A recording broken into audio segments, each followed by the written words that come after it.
Today is the 7th day of this April 1984 7-day retreat.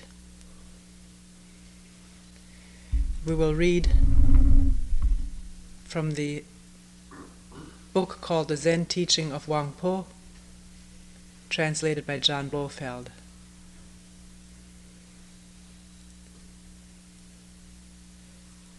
Before starting to read from this book and commenting, let me say that these writings are not brought in as an authority, as Zen authority.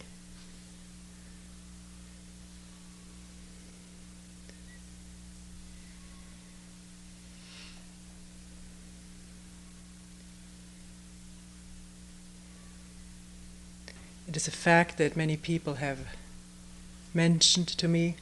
It is sometimes helpful to hear some different words.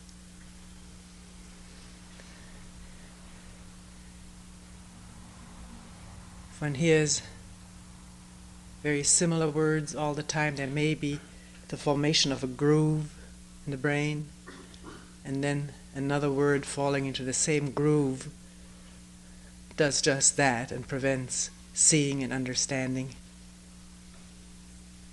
which is not necessarily so. Sometimes something one has heard for the 100th time already.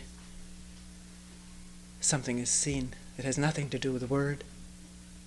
Something opens up and is understood.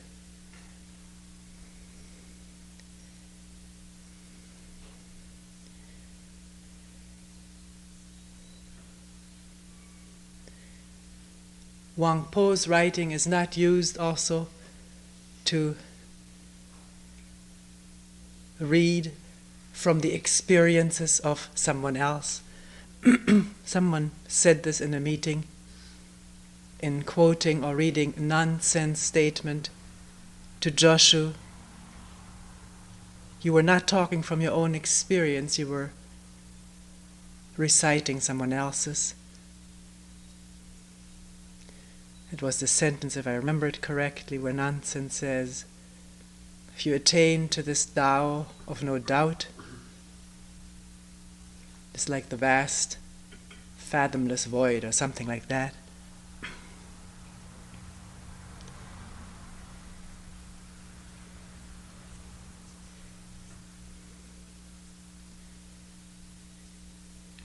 These are, we assume, nonsense words, although words don't belong to anybody. Some words which are still used today have been used thousands of years ago.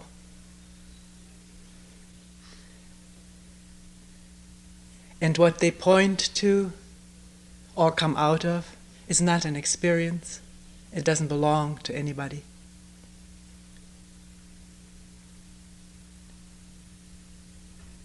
It is either there or it is not there. It is not there when the me wants to have it, grasp it, imagine it, pursue it. Or when the me is scared to look into itself for fear of its own nothingness or voidness.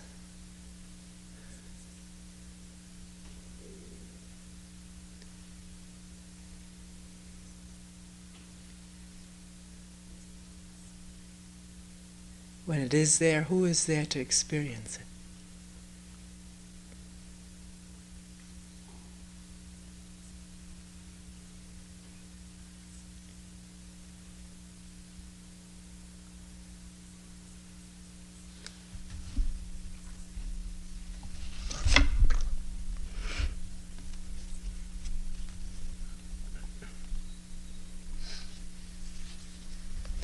It says here, and I'm not reading word by word, sentence by sentence, paragraph by paragraph what Wang Po says. Many paragraphs, words and sentences have been deleted for one reason or another.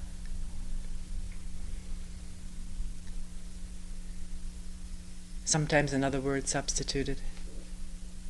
So it's not a verbatim quote. Our original nature is, in highest truth, devoid of any atom of objectivity.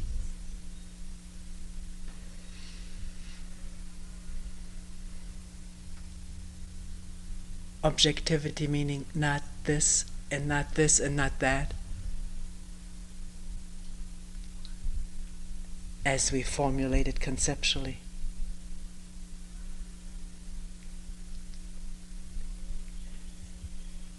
It is void, omnipresent, silent, pure, is glorious and mysterious, peaceful joy, and that is all. Enter deeply into it by awakening to it yourself. That which is before you is it, in all its fullness, utterly complete. There is naught beside it. Even if you go through all the stages of progress towards Buddhahood, one by one, when at last in the single flash you attain to realization, you will only be realizing that which has been with you all the time. And by all the foregoing stages, you will have added to it nothing at all. You will come to look upon those eons of work and achievement as no better than unreal actions performed in a dream.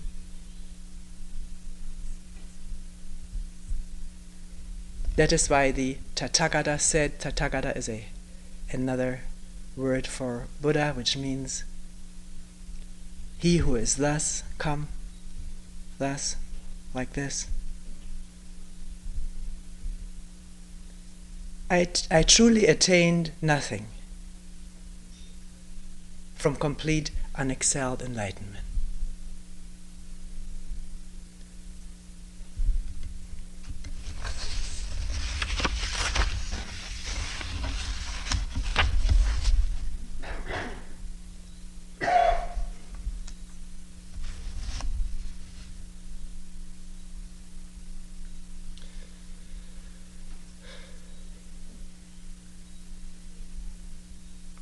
Says here, this pure mind with a capital M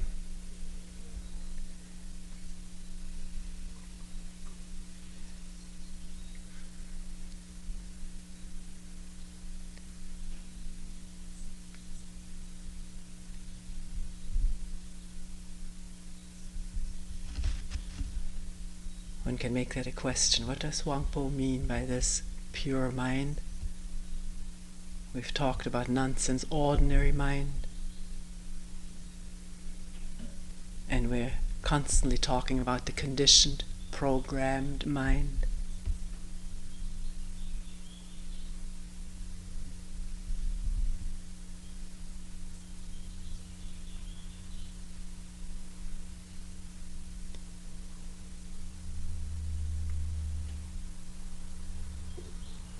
And asking, can the conditioned, programmed mind be seen into? And in this seeing, which is without judgment, without division, evaluation of right or wrong, without separation, is that seeing the going beyond it?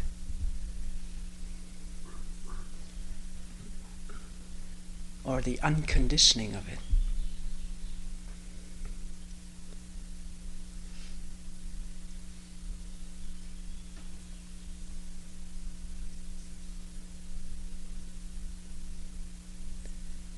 This may be what Wangpo calls the mind with a capital M.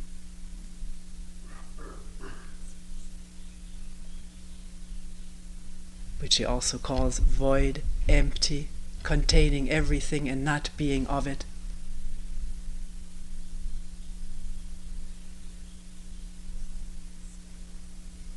This pure mind, the source of everything, shines forever and on all with the brilliance of its own perfection. Perfection, we have a very limited and compulsive idea about perfection, or an idea that impels us to be compulsively attaining for perfection. Perfection here may mean nothing more than wholeness, not cut up, divided, separated into isolated me's and you's in their constant battles.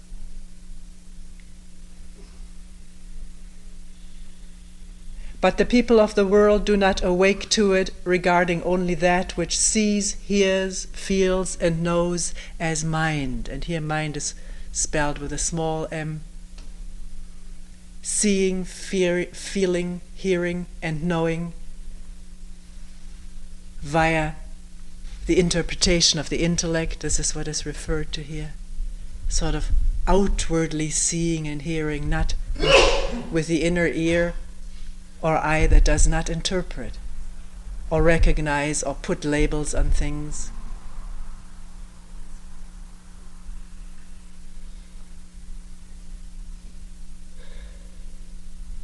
So he says, but people of the world do not awake to it, regarding only that which sees, hears, feels, and knows as mind. That conditioned seeing, the conditioned hearing, closely linked up with how we've always seen or been taught to see or hear, and all the associations of memory linked up with a sight or a sound, regarding that as mind, or labeling it that. Blinded by their own sight, hearing, feeling, and knowing, they do not perceive the brilliance of the source. If they would only eliminate all conceptual thought in a flash, that source substance would manifest itself like the sun ascending through the void and illuminating the whole universe without hindrance or bounds.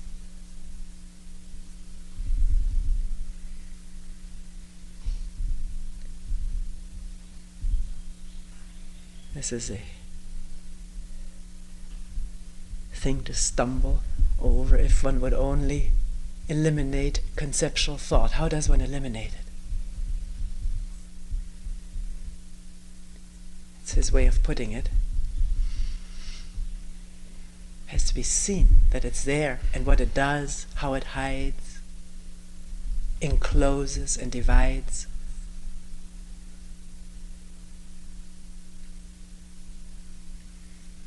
Abstracts what is real.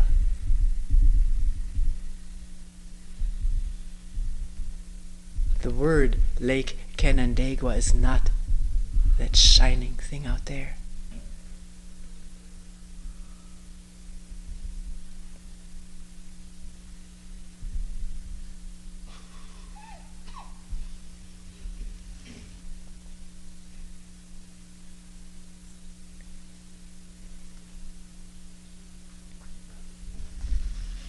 Here it says, when the people of the world hear it said that the Buddhas transmit the doctrine of the mind, they suppose that there is something to be attained or realized apart from mind, and thereupon they use mind to seek the truth.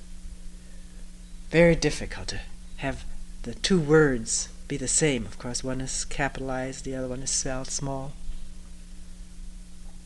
The small mind always being the me wanting, grasping, searching, afraid not to find, afraid to be a failure, or longing to be a success in this.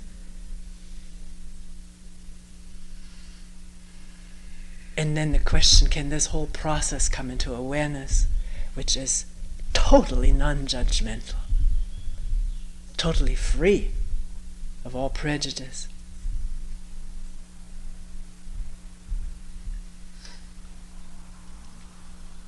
And partiality.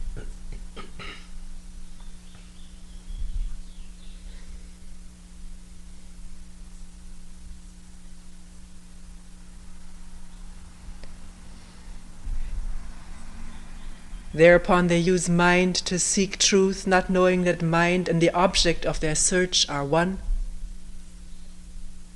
Mind cannot be used to seek something from mind, for then, after the passing of millions of eons, the day of success will still not have dawned.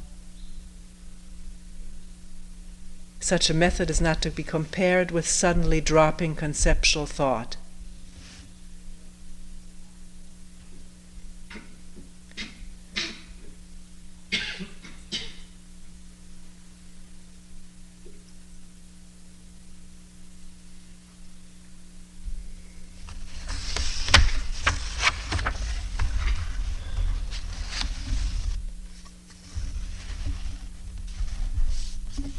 He says, students of the way, and we'll later come to what he considers the way. We talked about Tao.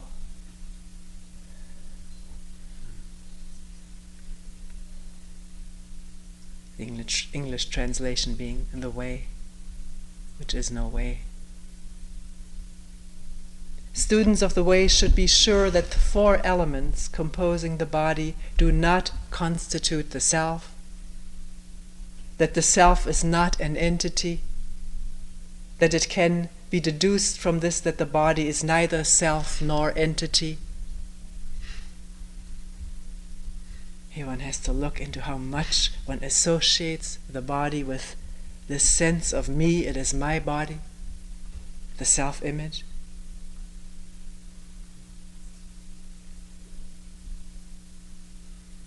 Look right to the bottom of it. Where does it come from? This sense of self.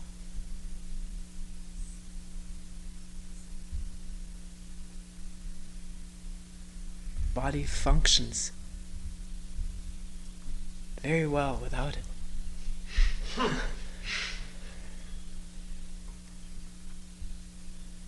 Actually, if one observes it sometimes in walking, when there's a self-image, there's not the same free walking than if there's no self-image whatsoever. Then walking is not walking. There's no will in it, no tension. One represents nothing.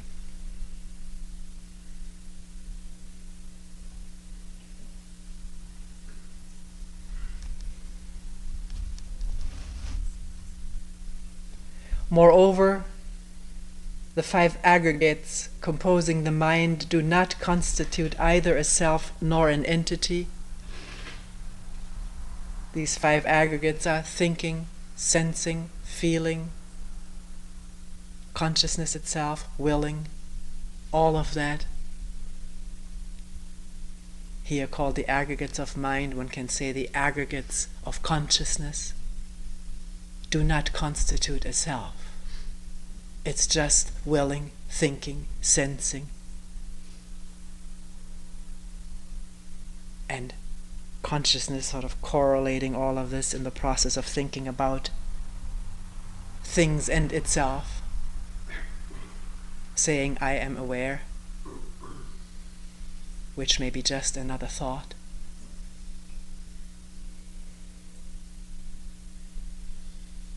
Where in that is the self, except as another thought, another image, part of this aggregate of consciousness?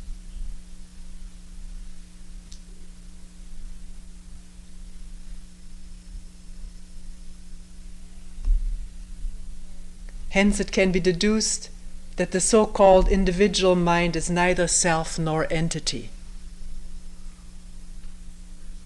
No so-called individual mind or self, which is a hard thing to swallow.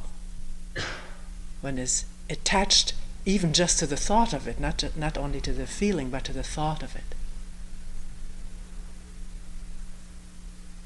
And hence the scariness that many people experience in looking and questioning into themselves when it gets to a spot where there is nothing.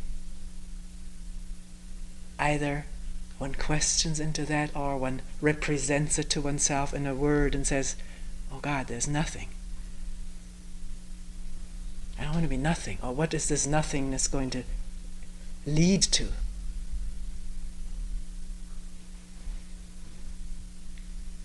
The moment it becomes a thought, it becomes linked to what one thinks about nothing, or has heard or known about it.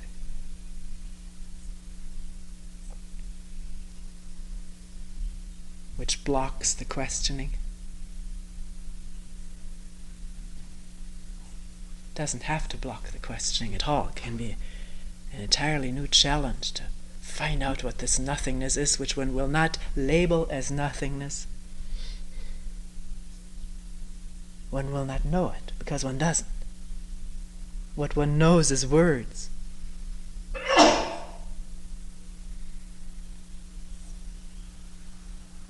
And the idea of me. And the fear that this idea and image may not continue. All of it mentation.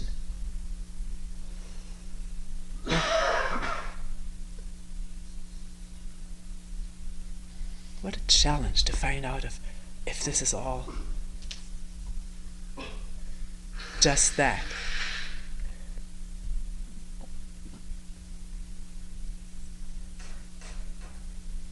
Not to, which also happens to relish nothingness, which can be experienced as a peaceful state of stillness.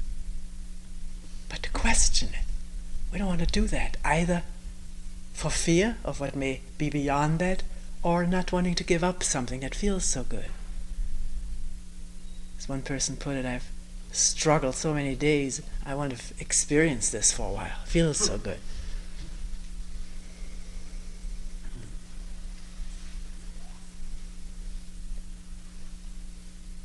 But with that, there's already an awareness that there is a relisher. Who is that?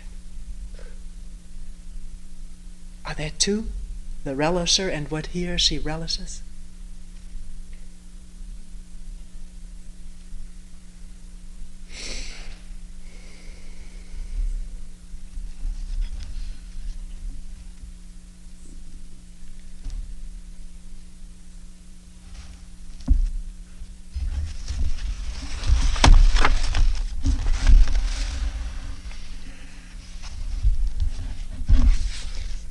Here he says, it is only in contradistinction to greed, anger, and ignorance that abstinence, calm, and wisdom exist.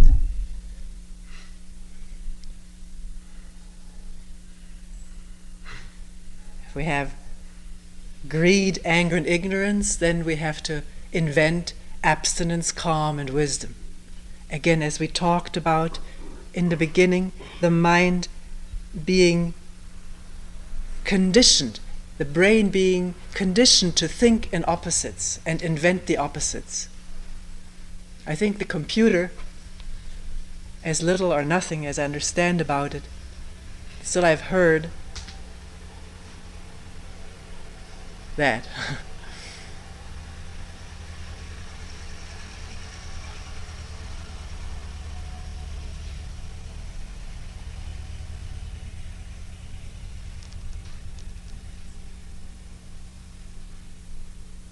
That the whole system is based on what's called a binary system, just on yes or no. One or two. Which is the same way the brain works on. If it isn't dark, it must be light.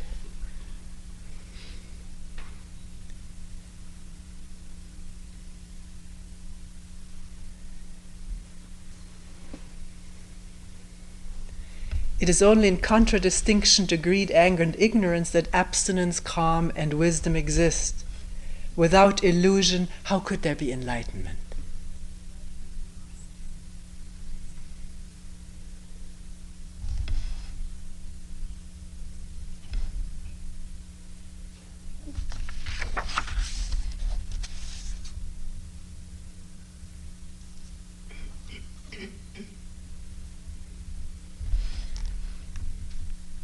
He says, if an ordinary man, when he's about to die, could only see the 5 elements of consciousness as void,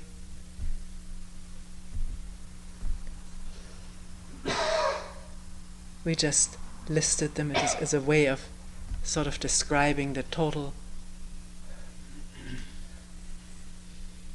everything of consciousness, the whole aggregate of it, thinking, feeling, sensing, remembering. There's much more than 5.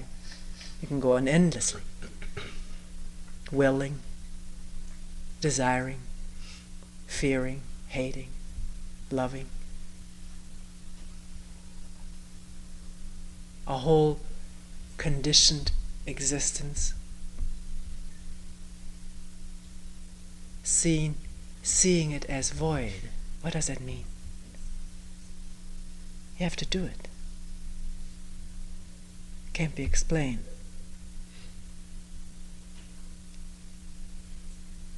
The seeing or the insight, the seeing into, is void. Doesn't want anything. Isn't afraid of anything. Is whole.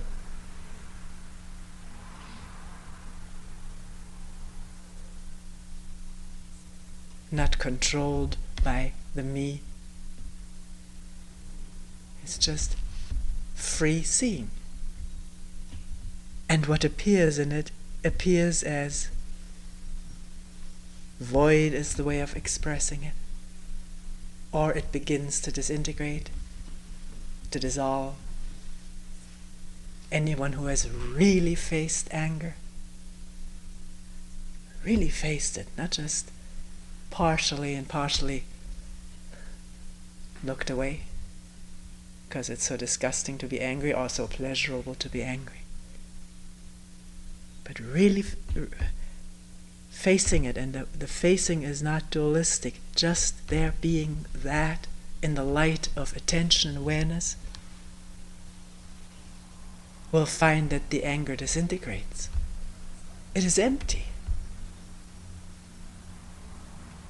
That's one way of putting it. But the word is not what actually happens, which one can only see for oneself. One is actually doing it.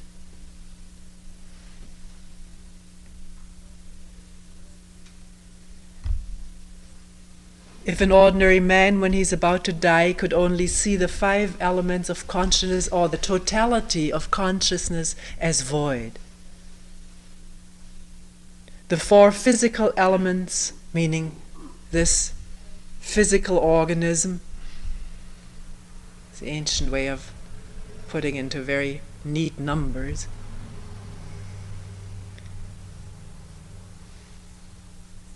The 4 physical elements are the physical organism as not constituting an I, a me. Seeing that it's absolutely not necessary, it's just the body. And one doesn't need to say that. Feel it.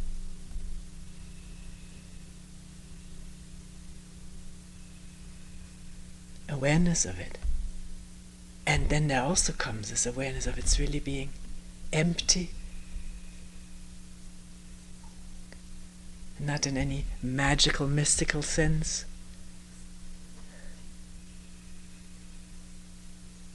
But not obstructing, not resisted, found fault with, or been in love with, attachment to it, which makes it so real, in quotation marks.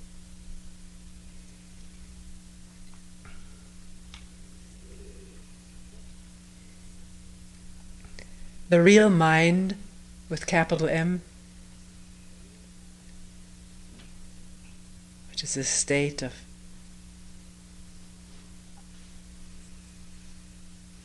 perception, if you will, attention, awareness, seeing, insight.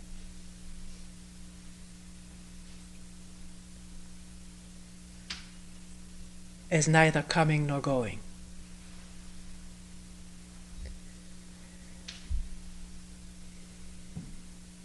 Formless and neither coming nor going. This too you can test out for yourself. If in sitting there's really this withness. A sound occurs. There's just that. It came from there, it's going to there is a thought. One can see that. And that's already not the sound. When there's no thought, where is it coming from? What is it? Where is it going? What is it doing? Why? Then one is listening to that noise and not to whatever is actually occurring, which then is devoid of coming or going.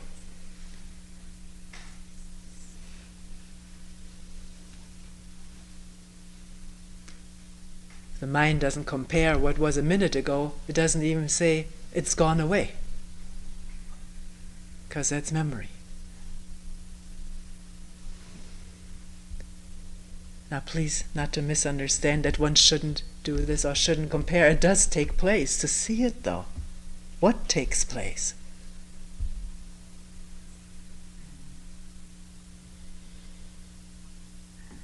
So there's clarity about the working of the body-mind.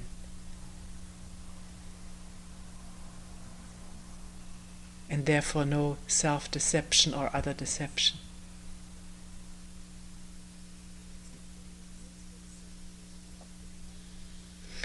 His nature, it says here, as something neither commencing at his birth nor perishing at his death, but as whole and motionless in its very depth. This is still all about the man about to die, or the woman, the person, human being. Nature as something neither commencing at birth nor perishing at death, but whole and motionless in its very depth.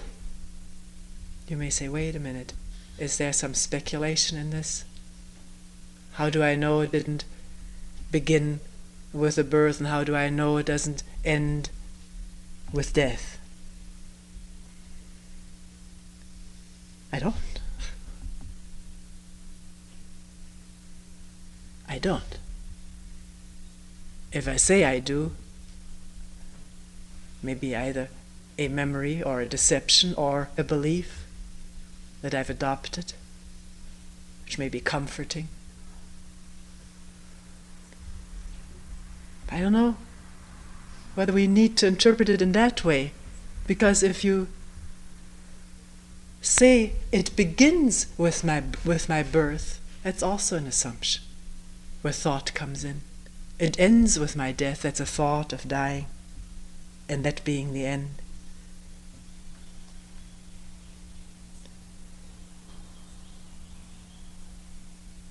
So why does one need to speculate about either?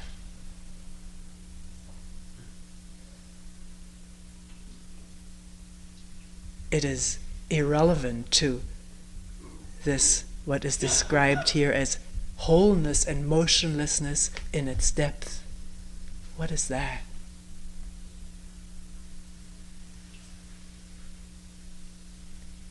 Because when that is there, there is no sense of time, birth or death. Yes or no is not there.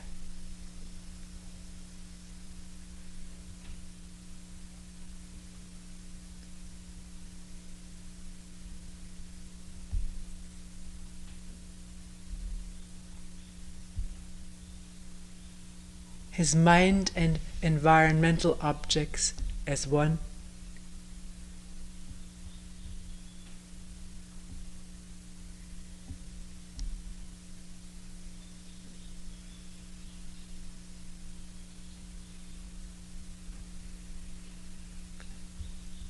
In listening,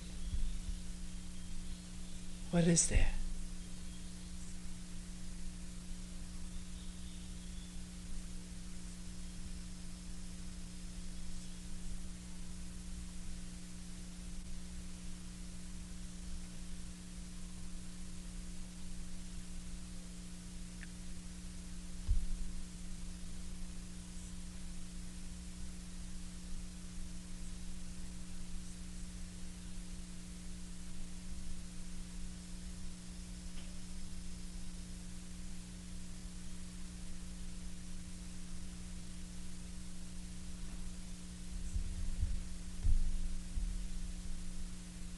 The instant one wants to hear something, there's two, the wanter and what he or she wants to hear.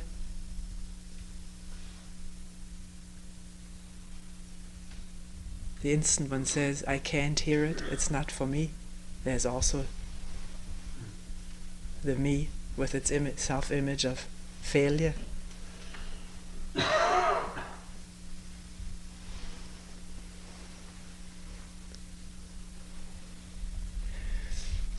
Wangpo continues, if he could really accomplish this, he would receive enlightenment in a flash.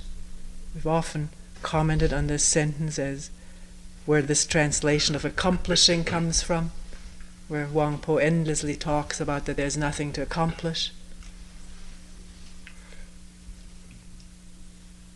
See it. And then who's the receiver? There's nothing to receive.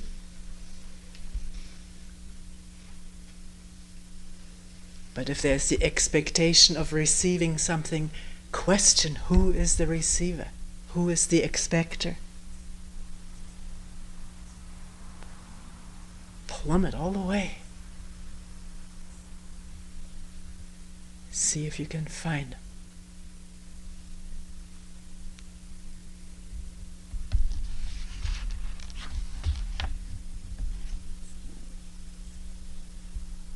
He says here he would be no longer entangled by the triple world meaning past, present, and future, meaning time, clinging to the past life, or desiring to continue living, all the operation of thinking. When that is quiet and still in abeyance, then there is no time. And therefore no entanglement in time.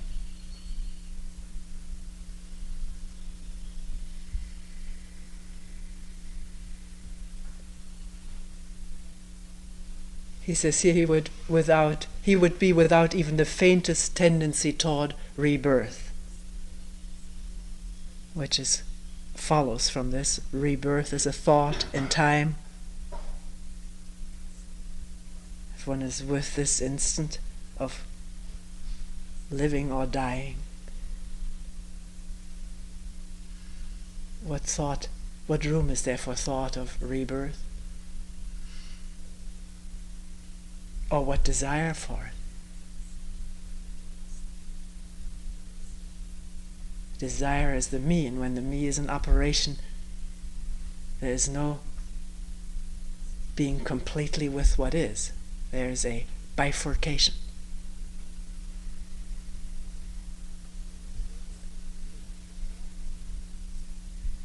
Here later it says he would just be himself, oblivious of conceptual thought and one with the Absolute. The language is dualistic. What does it mean to be oneself? We talk so much about it. I really got to be myself. Give me some space to be myself. What do we mean by that?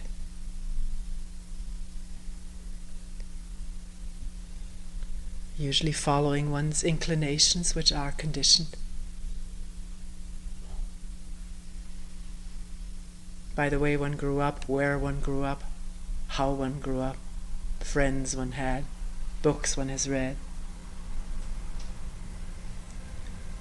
So what one means by saying, I want to be myself, is being all of that which, being all the software that's in the computer.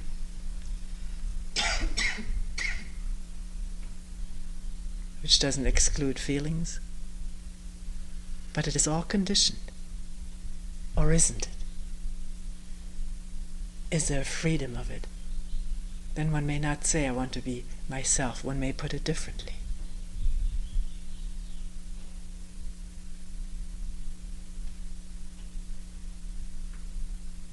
What is this self? This incredibly solid feeling, sense of me, self, I.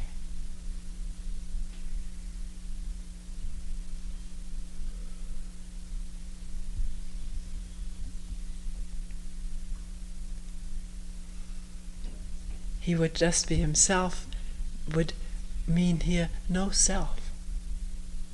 Just be. Oblivious of conceptual thought. Wang Po doesn't say none, no conceptual thought, but oblivious of it, of that which divides or threatens or anticipates. There is room for conceptual thought, we've talked about it. It's not a question of how can I get rid of all of my thoughts. Or that's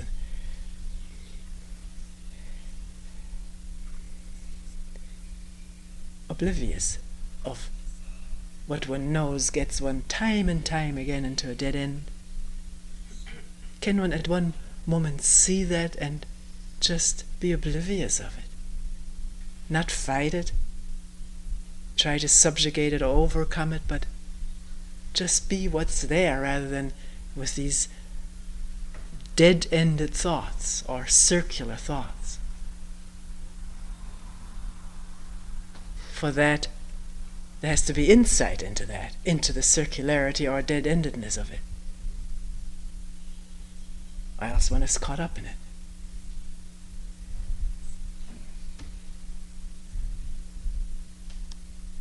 So, just being oneself, oblivious to conceptual thought.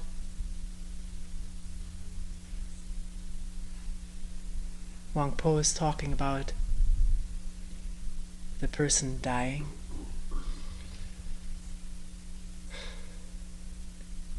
Maybe not meaning at the end of one's life, but dying at any time.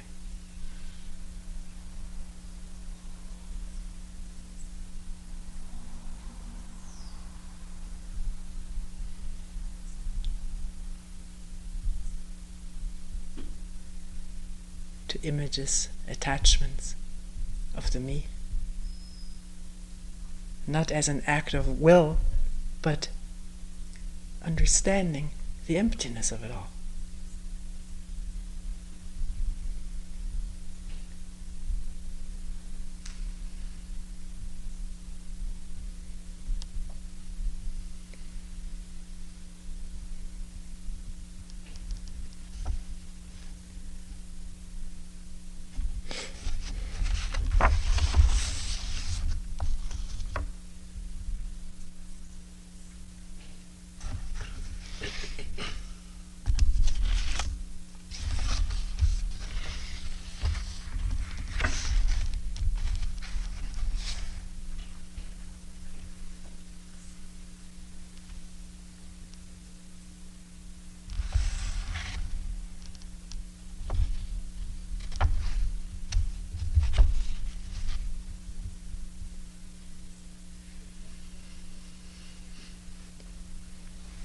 He at one point, the questioner, this was his disciple who wrote down all these dialogues and sermons. He was a scholar and government official, Buddhist scholar. And he asks, illusion can hide from us our own mind, but up to now you have not taught us how to get rid of illusion. And Wang Po replies, the arising and the elimination of illusion are both illusory. Illusion is not something rooted in reality. It exists because of your dualistic thinking. If you will only cease to indulge in opposed concepts such as ordinary and enlightened, illusion will cease of itself. And then, if you still want to destroy it, wherever it may be, you will find that there is not a hairbreadth left of anything on which to lay hold.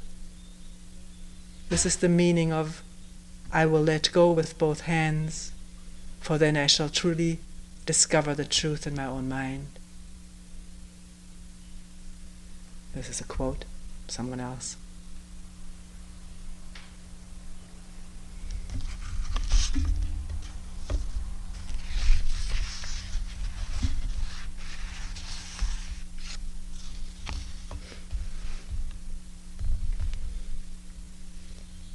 Here's a dialogue. Once, when our master had just dismissed the first of the daily assemblies at the monastery, I happened to enter its precincts. Presently I noticed a wall painting, and by questioning the monk in charge of the monastery's administration, learned that it portrayed a certain famous monk. Indeed, I said, yes, I can see his likeness before me, but where is the man himself? My question was received in silence. So I remarked, but surely there are Zen monks here in this temple, aren't there? Yes, replied the monastery administrator, there is one. After that I requested an audience with the master and repeated to him my recent conversation. Peisu, cried the master. Sir, I answered respectfully. Where are you?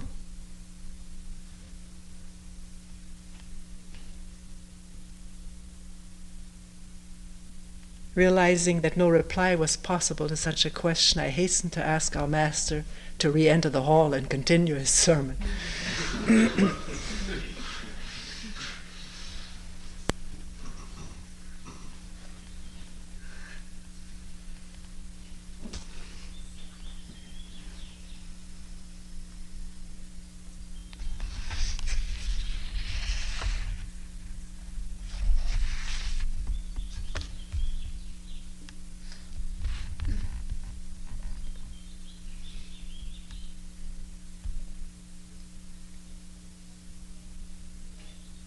It says here, when a sudden flash of thought occurs in your mind, and you see it for a dream or an illusion, then you can enter into the state reached by the Buddhas of the past, not that the Buddhas of the past really exist.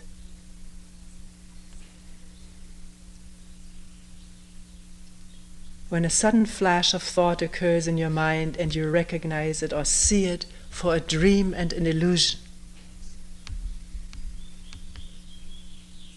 then what? You find it out for yourself.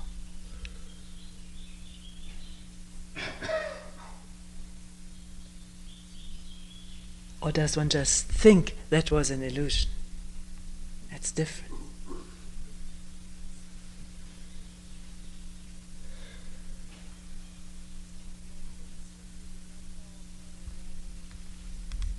Wang Po continues, above all, have no longing to become a future Buddha. We talked about that in the first koan, I believe, this business of becoming in this particular tradition. It is becoming a Buddha, in another tradition is becoming a saint or becoming an arhat, becoming something better or more exalted than what I am now. Not really knowing what I am now. Being ignorant of who and what I am now. That's where all the wanting to become comes from, out of this ignorance of what one actually is.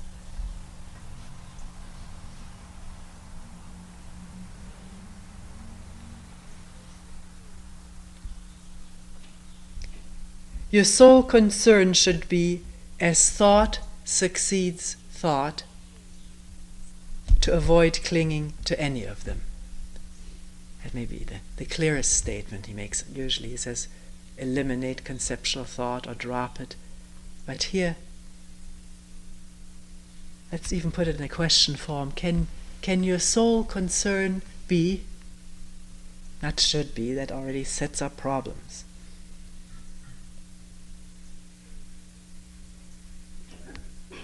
Can the concern be, as thought succeeds thought, to avoid clinging to any of them? Or, if one wakes up to the fact that there has been enormous clinging, one has been doing this for half an hour, then is the next thought pattern one of recrimination, which is a very favorite one? Blaming oneself. It's how we're trained? Or can one just listen or attend to what's there, either questioning what is it, or who, or not knowing?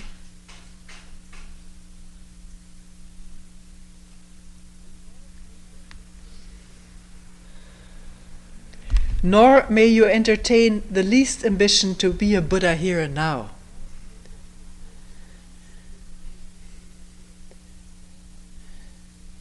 Even if a Buddha arises, do not think of him as enlightened or deluded, as good or evil. Hasten to rid yourself of any desire to cling to him. Cut him off in the twinkling of an eye. On no account seek to hold him fast, for 1,000 locks could not stay him, nor 100,000 feet of rope bind him.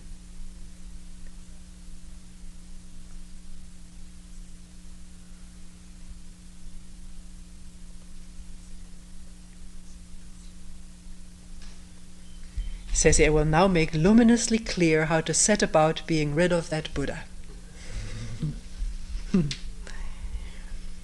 Consider the sunlight. You may say it is near, yet if you follow it from world to world, you will never catch it in your hands.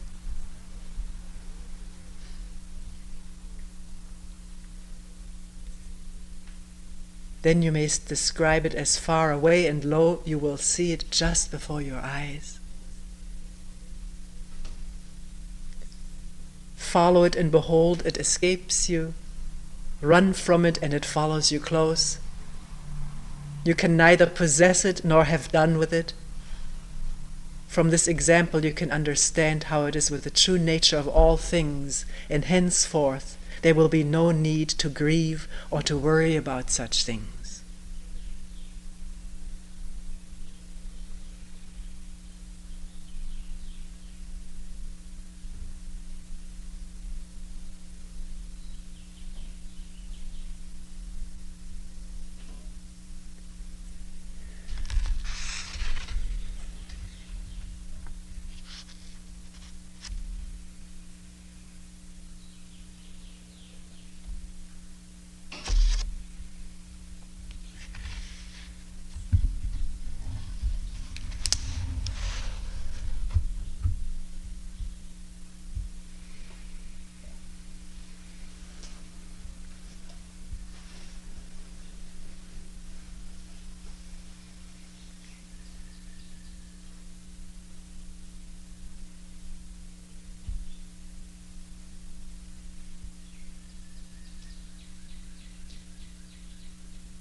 We will end here for today.